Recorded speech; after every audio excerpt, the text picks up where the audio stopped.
Welcome, everybody, to the Governor's House. It's Larry Sharpe. I am here in New York running for Governor of New York. Go to LarrySharpe.com, LarrySharpe.com, to support what I'm doing, to support us.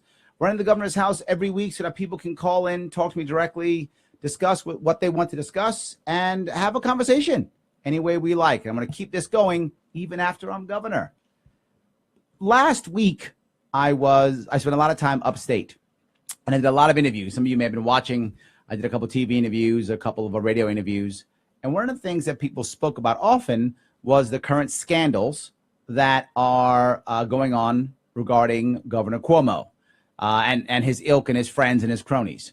And they were very much concerned about, do you think someone will go to jail? Do you think he'll be put in prison? Do you think he'll be indicted? And so on and so forth. And the thing that I constantly brought up was, it doesn't actually matter to the average New Yorker whether one of these guys goes to jail. It doesn't actually matter. If one of these guys goes to jail, does that make someone's farm all of a sudden now profitable? Does that make someone's kid have a better school? Does that make someone have a job? Does that all of a sudden make something happen better for the average New Yorker because someone goes to jail? No, not at all. Now, the problem is you might be saying, well, wait a minute, Larry. Don't we want to punish people? Do we want to let people just go and do whatever they want? Of course not. My point is punishment and blame is not the only answer. At one point, someone still has to be responsible for fixing the issue or fixing the problem. If we don't have that, here's the problem. We think we've done something by punishing the bad guy. New York State's done this a lot. And Illinois is the worst, where the last like 3 out of 4 governors have gone to jail or something like that. Illinois is worse than us, right? Well, that's not true. We're just better at crony capitalism than they are. We don't get caught as much. So, but they have like the last 3 governors went to jail, something like that. We have a bunch of people in our legislature who's gone to jail, and still things are bad. The problem is, without responsibility, blame can feel like action, and it's not. Just because I punish a bad guy doesn't mean that all of a sudden things are good. It means that bad guy's punished. But if people keep getting arrested, if people keep getting punished, that tells you it's not the people. It's the system. Someone has to be responsible for fixing the system. This is a major reason why I want to be governor of New York, why I'm running. Because someone has to be responsible. We're so concerned about blaming and pointing a finger and feeling good about ourselves and being righteous. I got him. Nothing actually gets solved. That's a problem. So I already have a couple phone calls, so I'm going to grab them right away if I could. And I'm going to start with Tommy on line 1. How are you?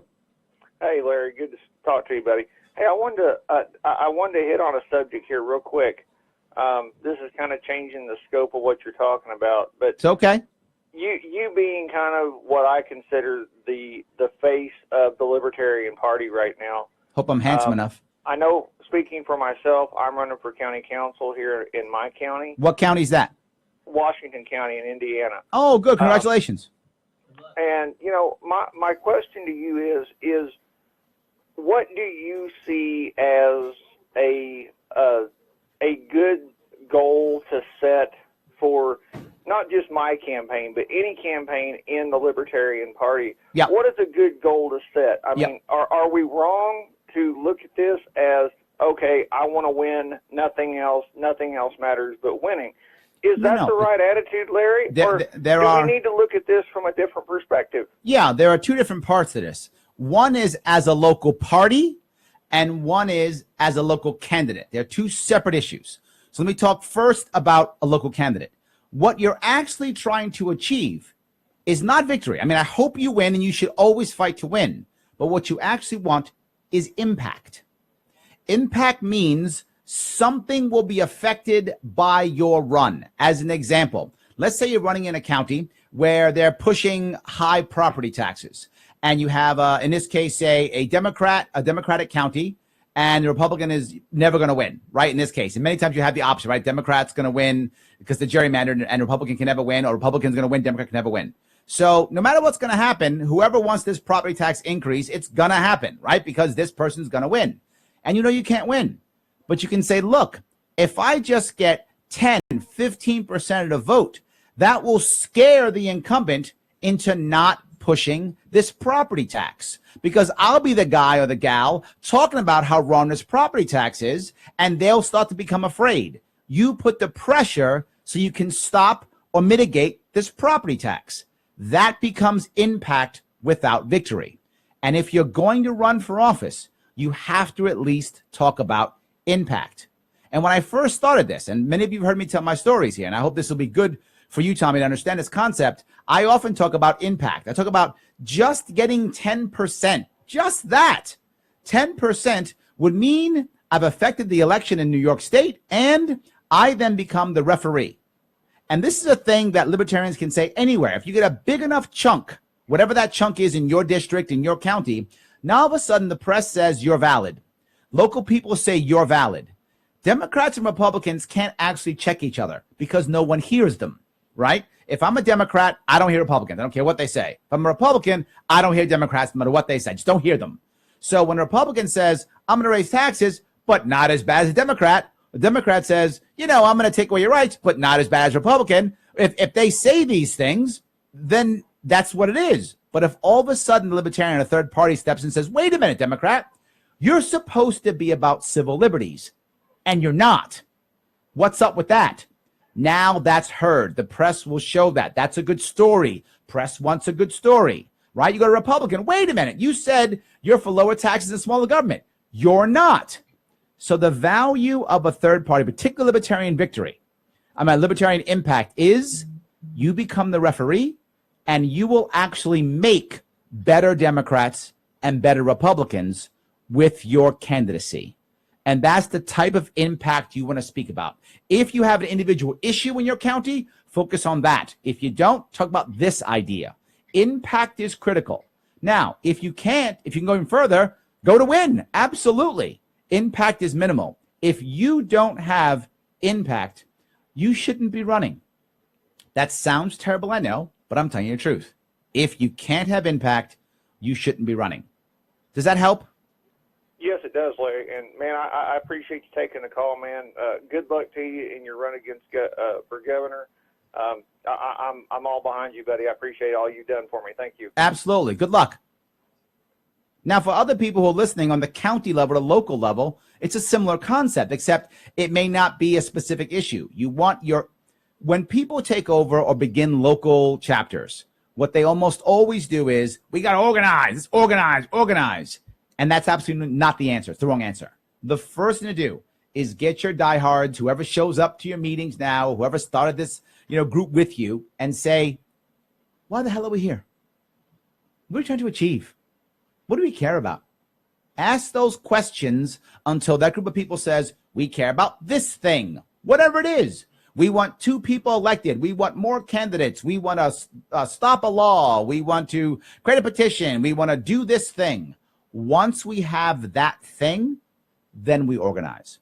And that becomes impact. You can't just go, we're about liberty and freedom. Nobody cares. Nobody cares.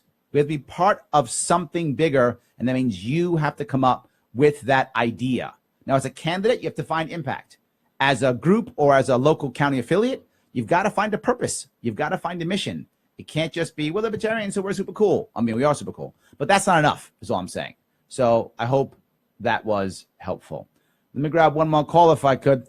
I've got, I don't remember. Someone, who's this online? Who am I talking to now? Hello? Hello? Yeah, who's this? Hello? Yes, can you hear me? Yes, I can hear you, Larry. Good. Who are you? Robert. Robert, how are you? All righty, Larry. Listen, I want to go back a couple years. Whatever happened with the Moreland Commission? The Moreland Commission? Yeah, that was investigating corruption in Albany, and then as soon as they started getting close to Cuomo, he shut them down. Yeah, that's what happened to it. I thought that was known. Cuomo said, our king, dear leader, he said, I would like to have a commission to stop all this corruption. And he was pointing away from himself. He was not pointing inward at all. He was pointing away to other people. And the commission said, great, yes, let's do that. Oh, by the way, I'm smelling some corruption, and I think it's you, Governor. And dear leader said, oh, I was kidding. This commission's a bad idea. And he got rid of it. So, yes, that's what happened. Okay, listen. I have a number of DWIs, and of course you've heard all the crap that's going on with DMV and the retroactive and absolutely going back 35 years. And you know, the last time that I tried to fight this with, there was a law firm, Stills and some other guy. And, okay. You know, he had 1,200 clients, and he charged them $200 a pop. That's $200,000 that firm made. They didn't make a damn bit of difference.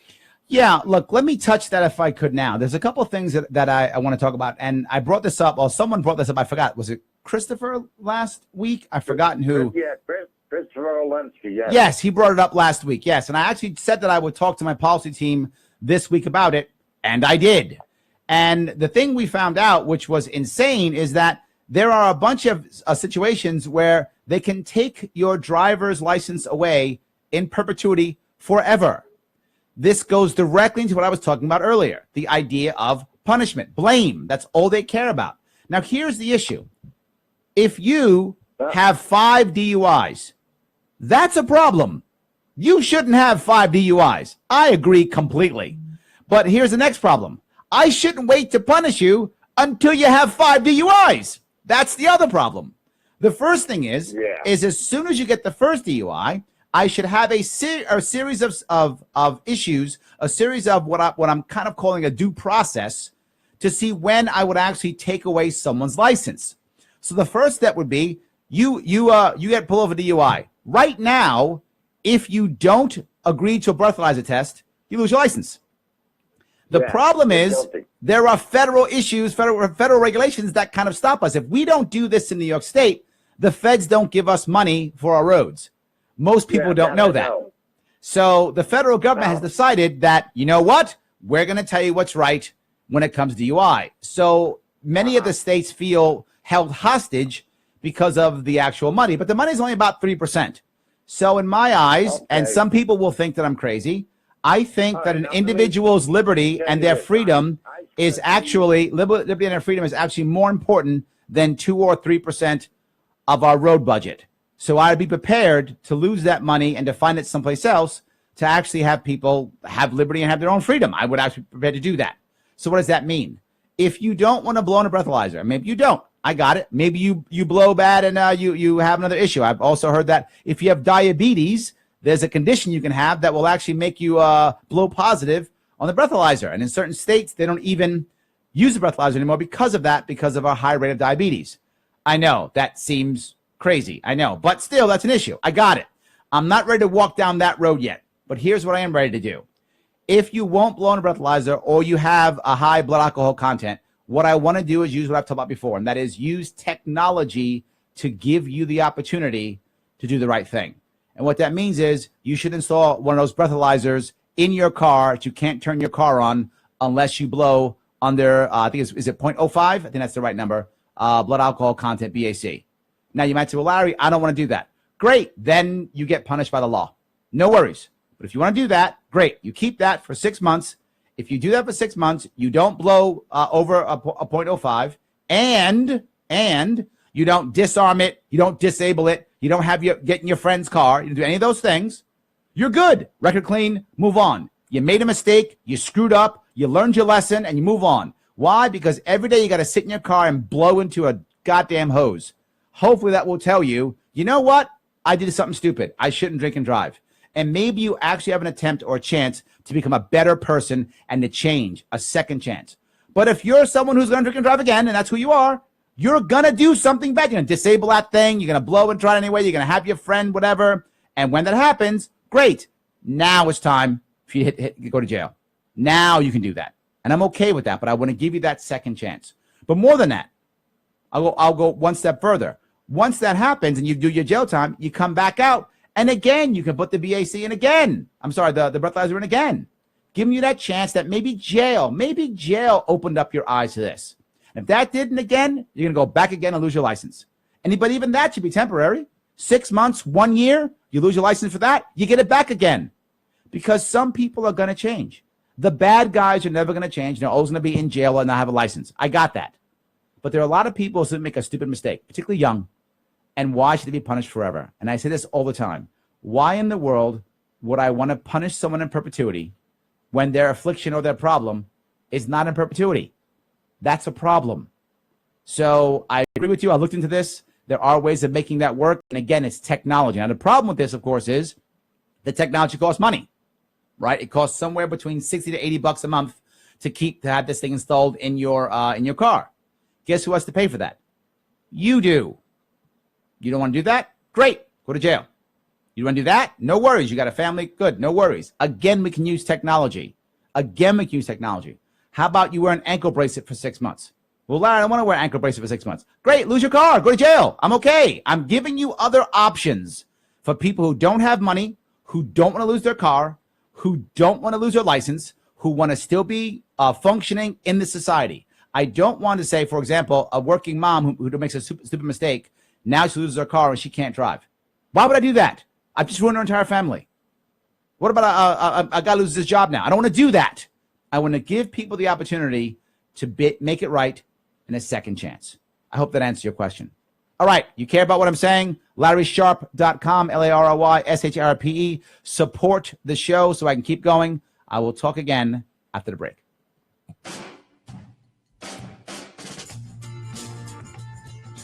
You're listening to the Talking Alternative Network.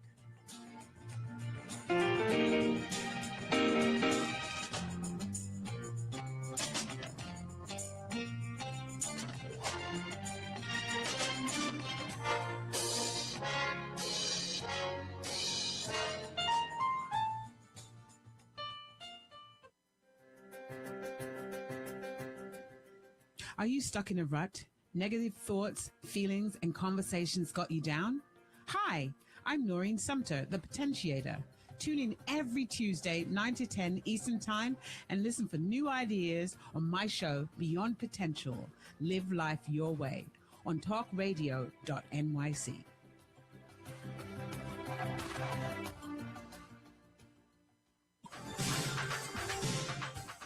Who do you want to connect with? Are you an entrepreneur or intrapreneur looking to build your following? Welcome to our show. Follow Me Friday with Joan and Priya. Tune in every Friday at noon Eastern on talkradio.nyc. We're your digital connectors. Woo woo!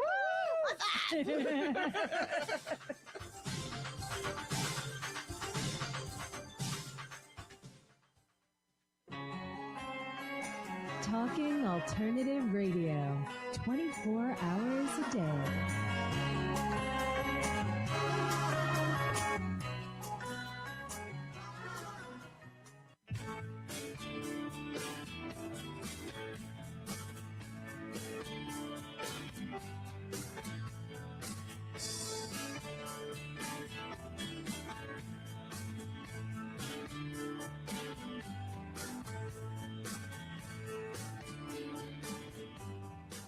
Welcome back to the Governor's House. I'm Larry Sharpe. I'm running for governor of New York 2018 November. If you like what you're hearing, if you want to keep talking, if you want this to be the way that your gubernatorial candidates in your state run, and if you want to be able to have access to your leaders, then support the show. LarrySharpe.com and donate. Monthly donations are awesome. Please do that.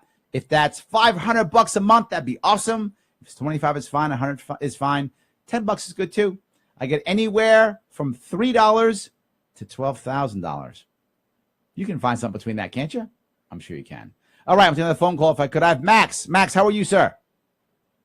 I'm doing great. Former state representative, and I've been I bumped into you again at the Young Americans for Liberty Oh, conference. yes. How are you, sir? That was in Jersey, wasn't it? Yeah, well, it was officially New York, but it was actually, what was it, Teaneck, New Jersey? Yeah, it's like the way the New York Jets where they play. New York, but it's New Jersey. Yeah, same thing. I got it. So I looked at, I was a former state representative. I ran as a Republican, and then I switched to Libertarian about halfway through my term. Smart move. I have been looking at minor parties in other first-past-the-post countries, and what they do is they target safe Democrat, safe Republican districts. where there's only one party and they're able to kind of build themselves up as the opposition to the entrenched party, and they're able to pick up a lot of seats. Northeast has gone pretty much straight Democrat, and I think that we have a really good opportunity in the Northeast, and especially in places like New York, New England. No, I think you're totally right. Pick up lots of legislative seats. Absolutely. What happens is that usually, I think about 82% of Republican voters will pretty much vote for anyone other than the Democrat, whoever they think is going to beat the Democratic candidate. Yeah, absolutely. I think it's Dems in Britain, the Liberal Party is kind of a centrist party in Canada, a lot of other first past the post countries, they'll do that tactically. Yeah, I think that this is a great opportunity, and that the terribleness that gerrymandering is, and it is bad, gerrymandering is terrible, but there is an advantage for us as a third party, as the third party, the Libertarian Party. It is good for us in that, is that what you said? We can actually create hope. Now, the funny thing is, when people are oppressed or battered or beaten, they actually don't revolt. People think, well, you'll beat them enough with a revolt. No, it's actually called learned helplessness. There's literally a book on it. I mean, they just do not move. They just accept their fate and just collapse. And that's what I think in a lot of places people have done. They've just given up. But if a third party can come in, they can provide hope. Hope is what makes people decide that all of a sudden, hey, maybe I should care. And New York State's a perfect example of this. We have about a 60 to 70% no-show rate at the polls. Only about 30 to 40% of us actually vote. That means a lot of people have just given up completely. They have no hope. They're said, forget about it. If we can show them that we give them hope, they'll come out. And here's the advantage. You ever notice when a third party polls at, say, 10%, they actually get 5% at the poll? The reason is about half of those people who are Democrats, Republicans, when they get into that poll, say, you know what, I'm really a Republican or Democrat, and they go back to their old ways. But when you get people out of their couch, and the option isn't my old ways as a D or an R or you, it's the couch or you, or a video game or you. Well, the video game or the couch is not at the polling booth. Only you are. So if they will get off their couch and not play video games on election day, they vote for you. Bernie showed us this. Trump showed us this. Absolutely. This is the way it works. Max, I think you are completely correct. I appreciate your call. Thank you. And I'll say this also. The Republican Party did some polling, and they found that if they become more socially conservative, that they keep picking up more and more districts down south, so they've gone that route.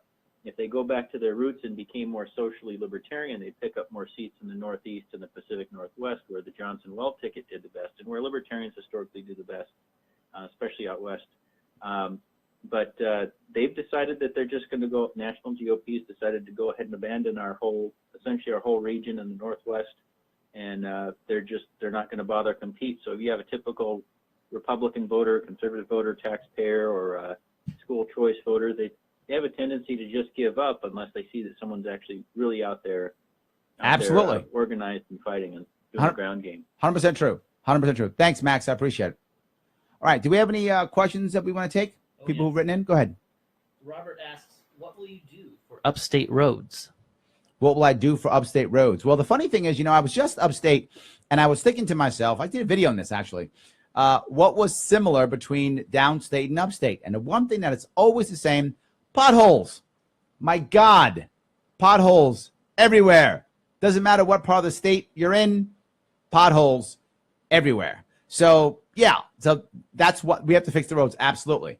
But so I think the answer, of course, is just give more money to the roads, right? Isn't that always the answer? Just more money? Why don't we raise property taxes? That'll solve it. Clearly, I'm joking. Please don't get upset, everybody. Don't throw things. I'm teasing.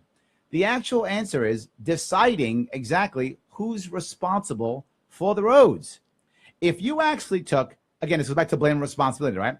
If you actually did not change $1 that went to infrastructure, not $1, but instead decided to take the biggest parts of our infrastructure, things like bridges, tunnels, locks in the Erie Canal, large rest stops, things like that, and had naming rights for those to raise money, the naming rights rule, when you do naming rights, the person's also responsible for maintenance. The person, I wish it was a person, probably not a person. The company or organization is also responsible for naming rights. You might say, Larry, how much money is that? There are many companies that literally spend billions of dollars with a B, billions of dollars on marketing every single year. Billions. And they will tell you they have no idea how to make this work. They don't know what's good marketing now. They're struggling. Is it Facebook? Is it LinkedIn? Is it TV? Is it having an event? Is it the Super Bowl? What is it? Well, I have an idea. It's my bridges. That's what it is. Why don't you do that? Now, take away tolls, responsible for maintenance. You do that, and then the money that we were spending on those pieces can now go to regular road maintenance without changing one simple tax at all. Now, on top of that, we actually have a gas tax already. We have that already. Okay. How much of that's actually going to roads? Maybe we should look at that too. How much is actually going to roads, and find other ways to raise money so we can focus where things should be fixed and repaired. And the last piece is, it'd be nice if we didn't have crony capitalism. It would be nice if we didn't have to do, let's do a bid. And the bid is always the cheapest, or my friend. It'd be nice if it wasn't that also. Because I see it here in New York City. Guys come through at the end of the year because, of course, it's the end of the year, so they got to spend all their money. They come through at the end of the year, and they do all their paving at like November, October, all the time. Why would you do that? Because at the amount spend my money, I have to get it out there before the snows come. Here's the problem. I used to actually, believe it or not, one of my lives in the past, I used to sell parking lot maintenance.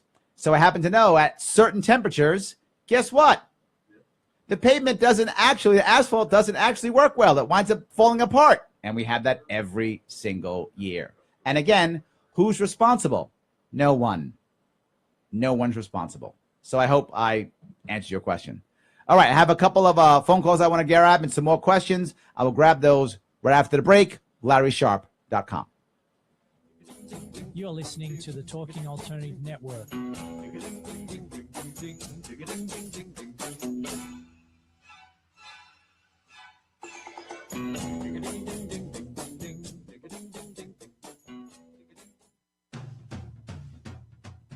Are you into comics, movies, and pop culture at large? What about music and TV? Then you're in for a treat. This is Michael Dolce, your host on TalkingAlternative.com. I've been professionally writing comic books, screenplays, and music articles for almost 15 years. Catch my show, Secrets of the Sire, at its new primetime slot, Wednesdays, 8 p.m. Eastern Time, and get the inside scoop on the pop culture universe you love to talk about. For more info, go to secretsofthesire.com.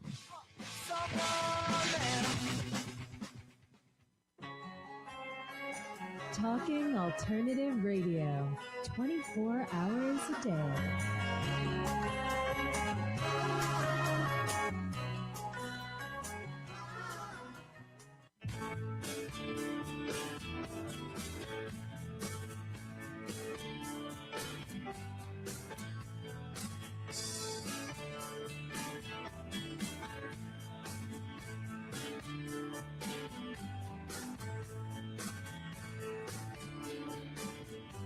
Welcome back to the Governor's House. I'm Larry Sharpe, running for Governor of New York. If you like what you're hearing and you want your local representative to act the way I'm acting and giving you access to him, then guess what? Support me so more people will know it.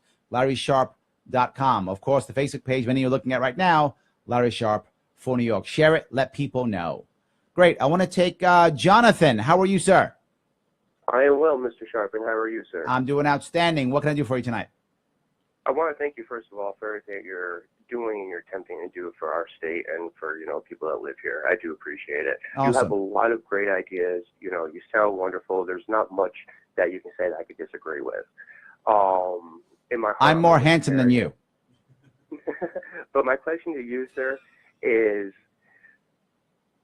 when we saw with the last governor's race how the majority of the state all went red and it was still New York City and a couple other areas that really persuaded everything else. How are you going to attack that blue? What kind of plans do you have to really, you can have wonderful ideas, but the fact is so did the, last, competition from the Republican Party against Cuomo. But Astorino? New York City still swayed everything regardless of what the rest of the state wanted. Yeah, no, it's a good point. You're talking about Astorino out of Westchester. Absolutely. Yeah, look, the issue that we have here, and this is a reality of it, as a generally speaking, depends on where you put the downstate upstate line, give or take about 2/3 of the voting of the population is in downstate. Now, that's not the voting population. A lot of downstate can't vote. Remember, a lot of downstate are either immigrants from other countries. About 1/3 of New York City is an immigrant population, and another a third of New York State are New York City are people who don't come from New York State. So the voting is not so as awkward as the population is.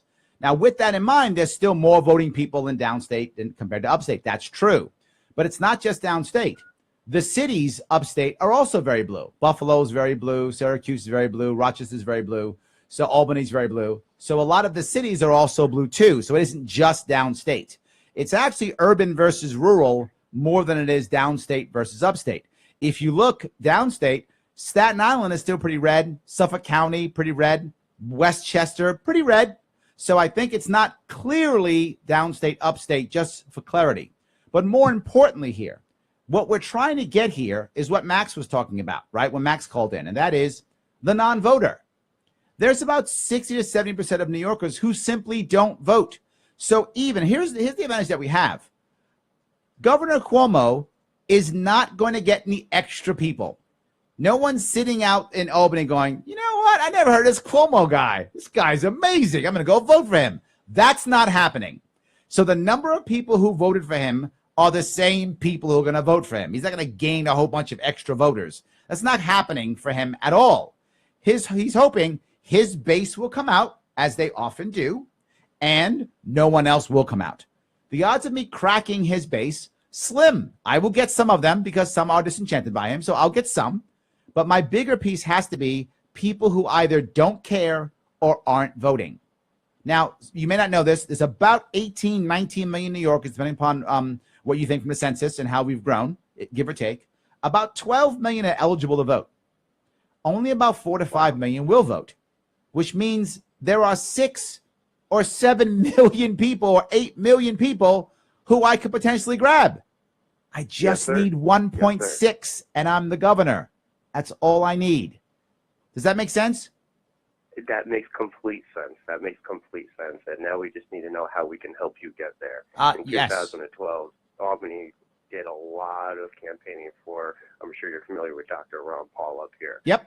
So we've done a lot of door knocking up here. I'm from Schenectady County, sir. We've done a lot of door knocking up here. We've done a lot of signways organizations. Yep. And as we move forward in this year, if there's anything, that upstate here can do, we're more than happy to go ahead and lend a hand. Oh, yeah, we're already organizing. I appreciate that tremendously. We are already organizing. The team is already getting together. You may not know, we've already got 7 directors. We've got about 50 people working the campaign as volunteers, and we're beginning to organize now, right? I mean, that's what we're doing. So without question. I will be heading to your website to see what it is that I can do. Absolutely. Go to LarrySharpe.com, click on volunteer, and register, and you will be there. The door knocking and such will be starting soon, probably in a month or two. We're going to start our ground game, so letting people know who we are and what we're doing. And we got 6 or 8 months left. Is that right? Hold on, like 9 months left. Yeah, 8 months left. Yes, sir. We have 8 months left before we make this happen. So we are already rocking and rolling. In case you hadn't seen, we've been in the news, we've been in the newspapers, we've been on TV, we've been on radio. And the best one, if you happen to go on my Facebook page, you will see there was an interview that I got with WSYR in Syracuse.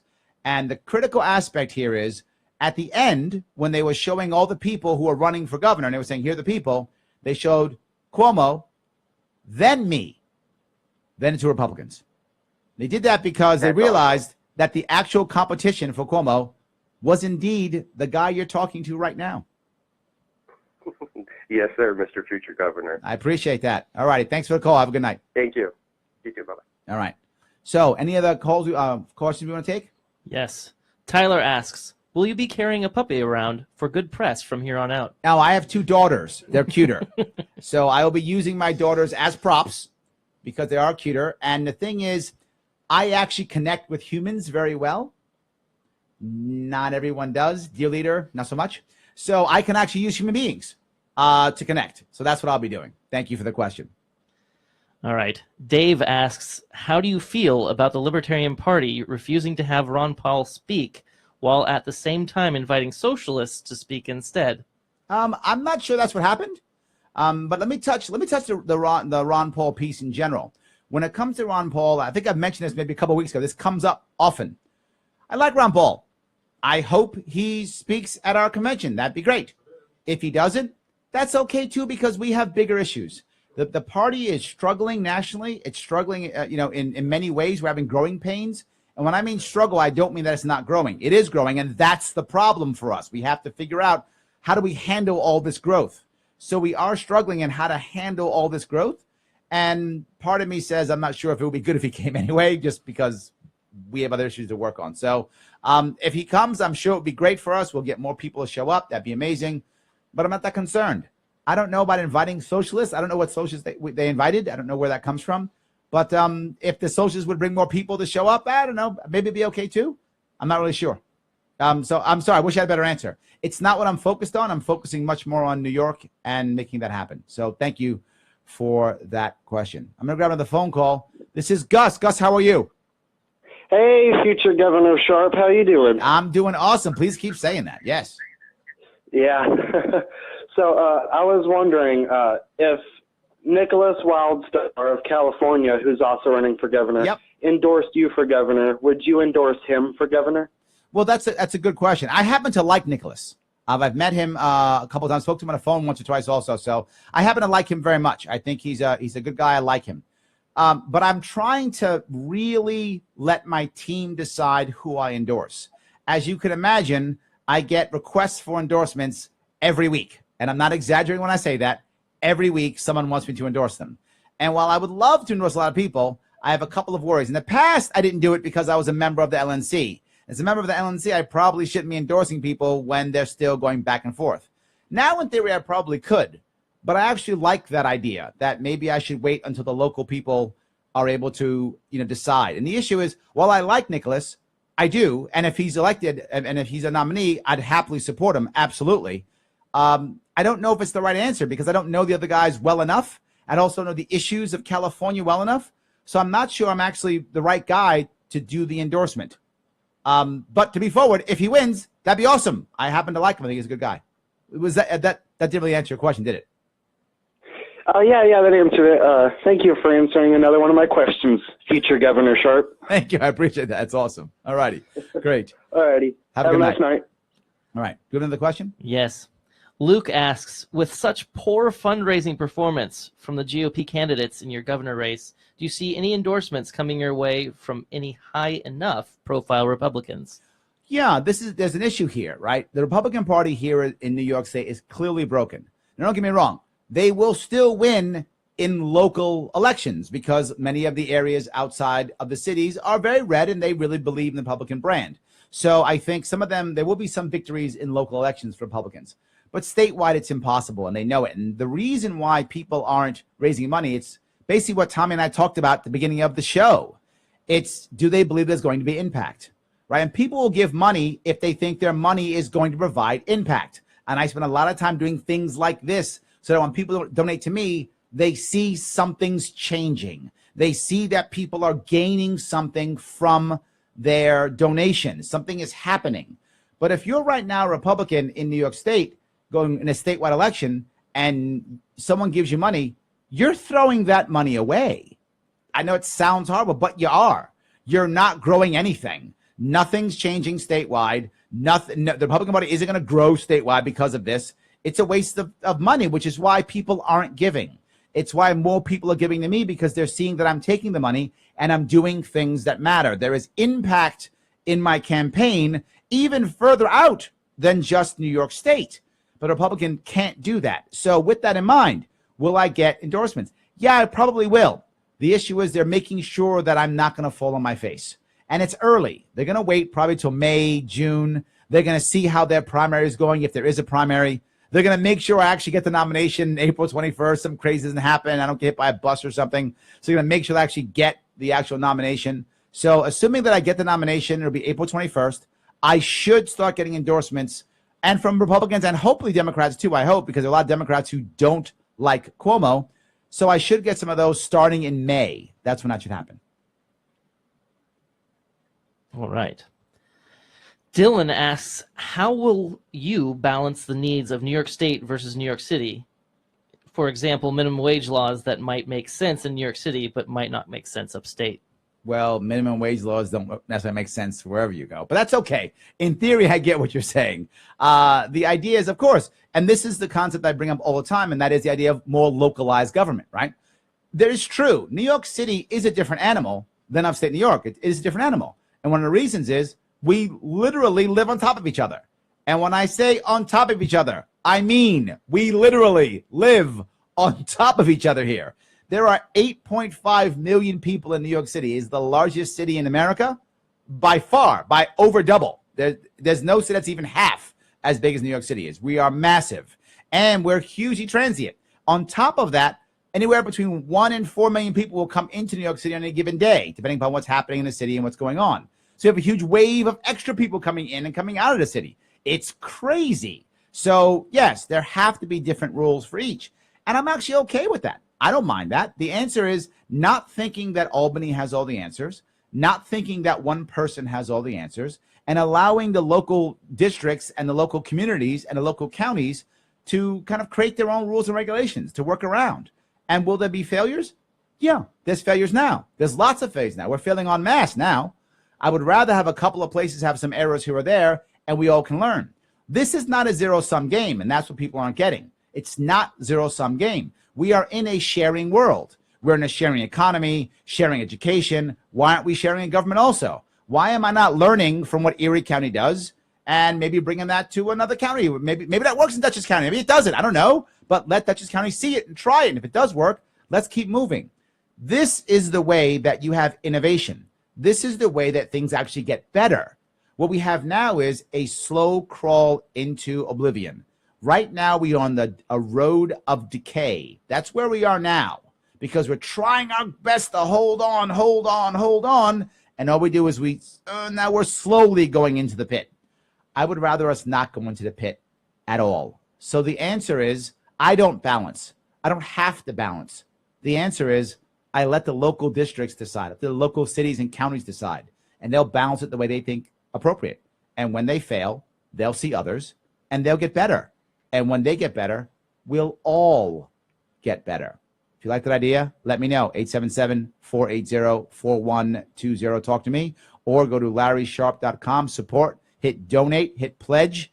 Give me some money so I can keep doing this. While I'm doing this, I'm not working, my friends. I'm not working. I'm here talking to you. And I'll keep talking to you after the break. You're listening to the Talking Alternative Network.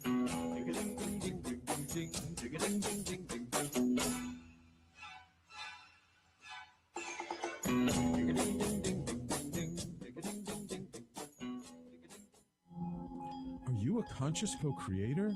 Are you on a quest to raise your vibration and your consciousness?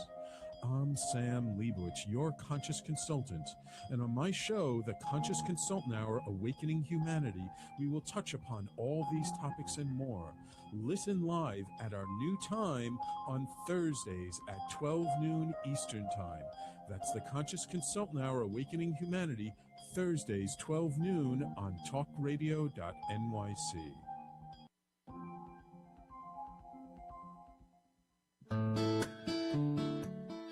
Are you feeling unhappy with your body, shape, or size? Ever feel out of control with food? I'm Elizabeth from Nourish the Soul, and on this show, you will uncover the root to these imbalances and discover a permanent solution to having a healthy relationship to food and your body. Join us every Thursday morning at 11 a.m. Eastern Time on talkradio.nyc. TalkingAlternative.com.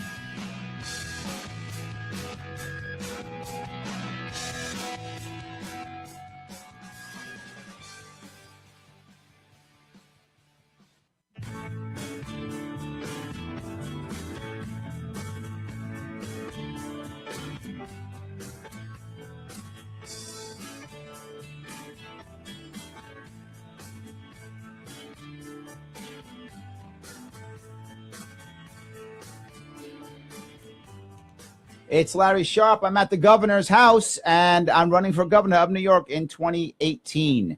And some of you took advantage of the open lines. Thank you so much, Gus, for calling back. Gus, how are you?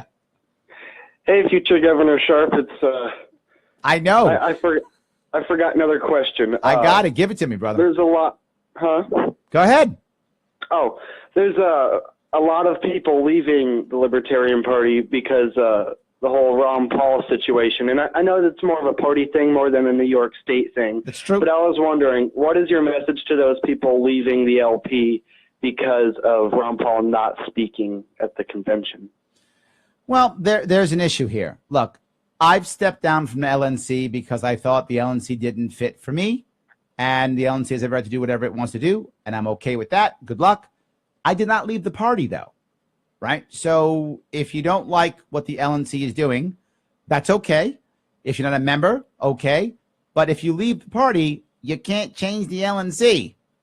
So if you're unhappy and you think they're bad guys and the wrong stuff, okay. If you leave the party, then they keep being bad guys doing bad stuff. So it seems to me that if you care about the party and you like Ron Paul and you want to be part of the party, then change the party. Then change the LNC. So my opinion is you probably shouldn't leave the party. But if you want to, I get it. And there's lots of reasons that you could be upset and angry. But I want to be very forward. What's your alternative? And that sounds terrible. I know it does because it's actually true. What alternative do you have? You going to go back to being a Republican? Back to being a Democrat? They don't care. The Republican Party, and be clear, people love the Republican Liberty Caucus. And they're nice, good guys, like them. But they're ineffective because they're not a real voting bloc. They're nice, but they're ineffective. I feel good. Yes, they did something. But what happens is their victory is we get to keep Obamacare. That's not a victory, right? It's not a victory. Nothing's changed. So I get why people leave. And if you want to, I understand. My opinion, and you're asking my opinion, don't leave. Show up at New Orleans. If you can show up at New Orleans, make the changes you want to make. And if you can't do that, you can't get there, time, money, then let other people know what changes you want so that those who are going can vote the way you want them to vote, can do what you want them to do. The good thing about the Libertarian Party is it's small. Do you think you or I could make any real impact in the monster that the Democratic Party and Republican Party is? The Democratic Party is so broken, Bernie Sanders couldn't do it, right? And the Republican Party couldn't stop Trump. Those guys they're totally broken. We could actually fix something. We could actually do it. So, Gus, my opinion is don't leave and make change because you can. It's a party where you can make change. I hope that was a good answer. Yes, thank you. And that's spot on of what I would say, too. Thank you. Have a good one. All right. Anything else? Any other people? Yeah. Go ahead. Familia asks, where do you stand on K-12 school choice or vouchers? It's a great question, and it's not, none of that's good enough. The entire thing has to be changed, right? It has to be changed. I don't even know why we're doing K through 12. It should be K through 10. K through 12 is outdated, right? The average youngster, if you're anywhere between 10 to say 22 in that area, you're going to have at least 5 careers. Let me say it again: 5 careers, not 5 jobs. 5 careers at least. If you're going to have 5 careers, why do we think the right answer is spending your first 22 years of your life preparing for one of them? Are you going to have that job for 40 years? Maybe 50 years ago that was true. Not anymore. So why aren't we going to 16 and then high school's finished and then now you start deciding, where's my first career going to go? Now you might say, Larry, that sounds crazy. No, it's already happening. In Syracuse right now, they have a CTE, which we talked about last time. It was Career Technical Education, right? Already? So that already starts. And when my daughter's hopefully going to high school here, they end her high school at 16, and she takes 2 years of college, ages 17 and 18. That's the future. Why are we even imagining anything other than that? Why are we even thinking about putting more money into a broken system? Why are we putting any more money into that at all? There's no need. So it should be K through 10. That's the first thing. And then at 16, look, some kids should be studying, physics and history, and some should. Philosophy, chemistry, to be a doctor, law, all good. And some kids should be working in an office. Some kids should be working on a computer. Some kids should be coding. That's step one.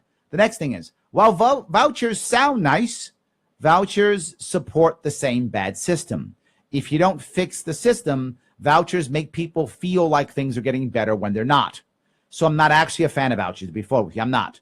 I'm a fan of changing the entire system. I'm a fan of letting each local district decide. I'll go one step further. We have something like, is it 700 school districts? Something like that. I don't remember. It's a huge amount of school districts. How about 62? That's how many counties we have. How about that? Take away all that bureaucracy. 62, that's it. And those counties should be repositories for what's going to happen in each individual school. Let the counties decide how they want to educate their kids. Let the PTAs decide how they want to make their kids happy. You know what might happen? You might find specialty schools within each county. Wouldn't that be awesome?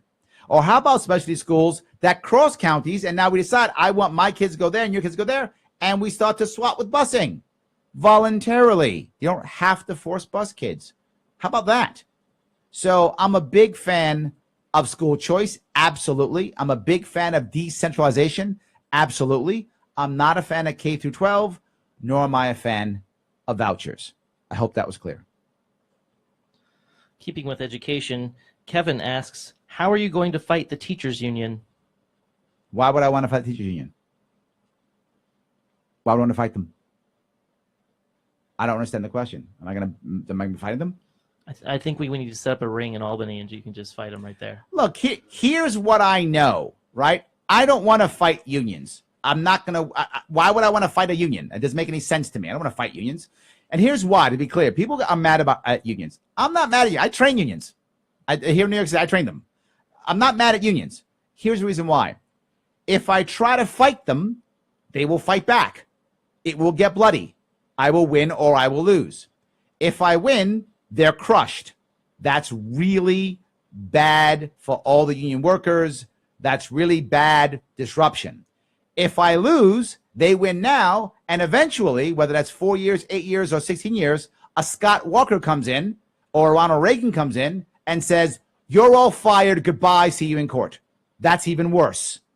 So the future of unions is either they will work with me to become better, or eventually someone comes in and destroys them, and it's going to be bloody. I would rather them not be destroyed. We have a whole lot of union workers in New York State, a lot of them. I think we're the highest percentage in the country, if not mistaken. I think we are. Pretty sure we are. Why would I want to fight them? I want to show them a better way. That's what I want to do. I want to show them a better way and give local communities the option of doing what they want to do.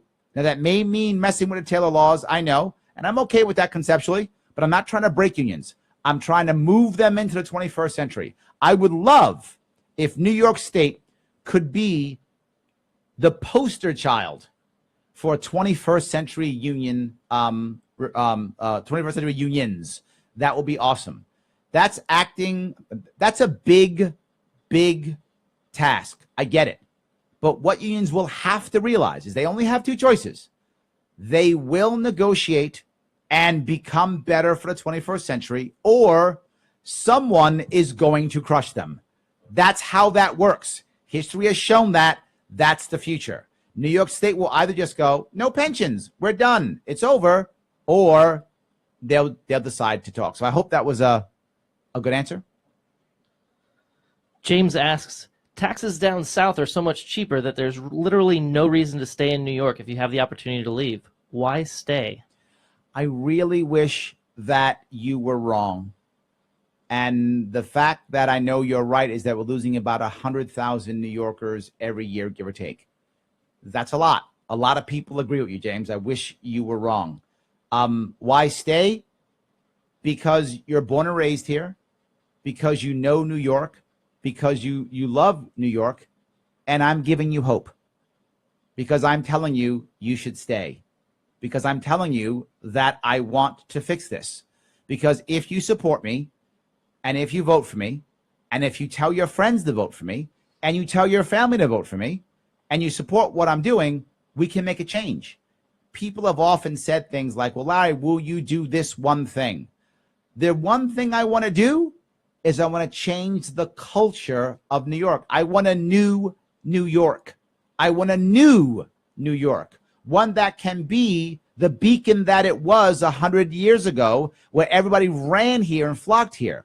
I want to turn the Empire State away from a Empire State into a state full of empires, individual empires, people who want to grow their life, to get better, to do the right thing. So you're right. I don't want you to be right. And if you support me and support what we're doing, eventually you'll be wrong, because we will have made the changes required. I hope that was a good enough answer for you. So I'll take one more call before we end this, and that's Dylan. How are you? Hello, good. Good to talk to you, future governor. I'm from Rochester, New York, and kind of similar to the last person, our population's been kind of on the decline. Absolutely. So we have really good schools like New York, or like RIT. And do you think it's only a matter of New York State having high taxes, or are there other reasons? And you would think we would be a hot spot for startups with all, these technology schools. And what other ways do you see being able to attract businesses through like libertarian ideals of deregulation? Do you see it benefiting the whole state equally? Yeah, this is a great question, and you're totally right. By the way, I'll be in Rochester next week. I'm heading up there this Sunday. I'll be there Sunday, Monday, and Tuesday. So look at my Facebook page for some events. You can come see me if you like. I will be up there for 3 days. But when it comes to what you're saying, you're totally correct. And yes, New York has lost so many times, and we're losing now when it comes to technology. We lost marijuana. We lost Bitcoin. We're losing finance. I don't want to lose for technology. What we should have done to retain the finance here, a lot of finance you may or may not know, New York City has left and it's gone to San Francisco because that's where the Silicon Valley is. We should have created, and still can create, a Silicon Valley East, and that's that corridor between Syracuse and Rochester. You are completely correct. We have the schools to do this. Syracuse University is one of the most cutting edge universities when it comes to actually having things like, out there in the doing internships and things of that sort. So they're very good at that. So I think you're totally correct. What we have to do, the governor has to be not an enforcer, but a marketer in chief. We want to come up with interesting ideas that will make people want to come. And one of my talk about often, you probably heard it more than once, is I want to use the Erie Canal as an actual commercial a waterway, to where we actually literally can put hovercraft on it. Yes, I said hovercraft. Hovercraft. When I was in the Marine Corps 30 years ago, we had hovercraft that could take a tank across the ocean. Now we can put that on the Erie Canal. Why on the Erie Canal? Why that? Because it's cool. It's interesting, and people want to be part of it, and kids will want to come, and someone's got to figure out how to deal with hovercraft traffic, and someone's got to figure out how to get through the waterways, and someone's got to figure out how to fix the hovercraft, and should it be commercial or should it be just for friends and family? That's stuff that I want people to do. That'll make them come here. Not just that, I want a brand new Erie Canal, meaning I want that Google Road that goes from Buffalo to Syracuse, Rochester, all the way down to New York City, but I want to start just between Rochester and Syracuse. I want that corridor to be a Google Road with cars that are driverless and buses and all that cool stuff. If we talk about that, that will get people to show up. That will allow people to do what they want to do in the state. And on top of that, take the Board of Regents and totally give them no power. They don't get to decide what colleges teach at all. Colleges decide. They will figure out what to give. All of a sudden now we have excitement. So I think that the first advantage will be upstate, and finance may go upstate or may go back downstate. I'm not sure where finance will go. If we have a good Erie Canal where it's easy connection from north to south in New York State, finance will probably go back to New York City because it has a culture of it. If it doesn't, there may be a financial center that winds up going upstate. My guess would be Rochester, but it might be Rochester or Syracuse. Did I answer your question? Was that a yes or a no? Yes. Perfect. All right. Thanks, my friend. I appreciate it. All right, guys, my time is up. Thank you for listening to me. This is Larry Sharpe at the Governor's House, LarrySharpe.com. Do me a favor. If you like what you're hearing, you want this to be the future, you have to support me. LarrySharpe.com. Hit donate, monthly pledge. I will see you guys next week right here at the Governor's House. You're listening to the Talking Alternative Network.